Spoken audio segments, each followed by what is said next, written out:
শ্বশুর বাড়ি যাবে, মা যাবে বাবার বাড়ি, আব্বা যাবে শ্বশুর বাড়ি, ছেলে যাবে নানার বাড়ি। অল্প একটু যাওয়ার পর বেটা বুলি ধরছে, আব্বা একটা ললিপপ কিনা দেন। কিনা দিছে, প্যান্ট শার্ট পরা নিয়ে গেছে তো, কিন্তু ছেলেটাকে দিছে মাদ্রাসায় ভর্তি করে।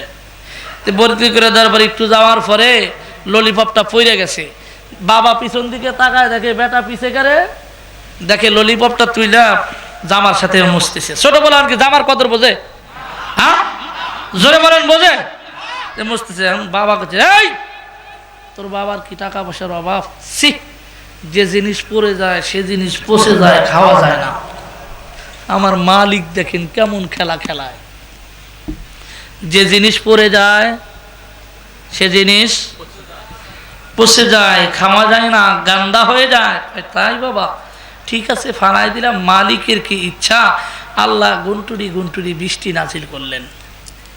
কিছু দূর যাওয়ার পরে একটু বৃষ্টি আসছে, একটু মাটিটা একটু আটাইলা মাটি কাদা কাদা হয়ে গেছে। মা পিছলা পড়ে গেছে। কি হয়েছে? মা পিছলা পড়ে যাওয়ার পরে আব্বা যা দৌড় ফেরা ধরছে, ওঠো ওঠো ওঠো। ছোট্ট বাচ্চা কয়, বাবা সাবধান, আমার কথা শুনে নেন। বলে তুই আবার কি বলবি বাবা? কয় আব্বা, আপনি কিছুক্ষণ পূর্বে বলেছেন আমার কাছ থেকে একটা লজেন হাত থেকে পড়ে যাওয়ার পরে আমি তুলে আমি কি করছিলাম, জামার সাথে মুছতেছিলাম, আমি ওইটা আবার খাবো।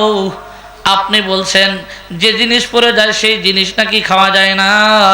বাবা, আমার হাত থেকে আপনি ফানা দিয়েছেন, আমার মা পচে গেছে, আমার মা পড়ে গেছে, আমার মাও পড়ে গেছে, এই জিনিস আর আপনার ব্যবহার করা যাবে না, আপনার জন্য নিয়ে যাব না।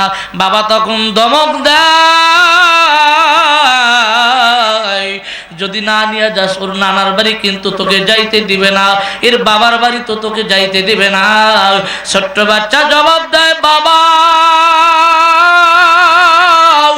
আমার নবীর সুন্নতের অনেক দাম, আমার নবীর সুন্নাত জিনিসটা পড়ে গেলে জিনিসটা খুঁটে খাওয়া পয়গম্বরের সুন্নাত, আমার মায়ের চাইতে নবীর সুন্নতের অনেক দাম। তাহলে মাদ্রাসার পোলাপানের জ্ঞান আছে না নাই? এই কথাই বলতে চাচ্ছি। আব্দুল্লাহ ইবনে জুলবাজাদাইন যা দেখতেছে মেরাজের রাত্রে যা দেখতেছে, এটা যেহেতু সবে মেরাজ চলতেছে না, হ্যাঁ রজব মাসটা, এটা রজব মাস, সম্মানিত হাজিরিন, মেরাজের ঘটনাই বা, কিন্তু দেখতেছে এক মহিলা সুন্দর করে পানি দিয়ে ওযু করতেছেন আর পানিগুলো খাইতে, এমন কি আমল করতো আল্লাহর বান্দি, তখনও দুনিয়ার থেকে তিনি মরে নাই।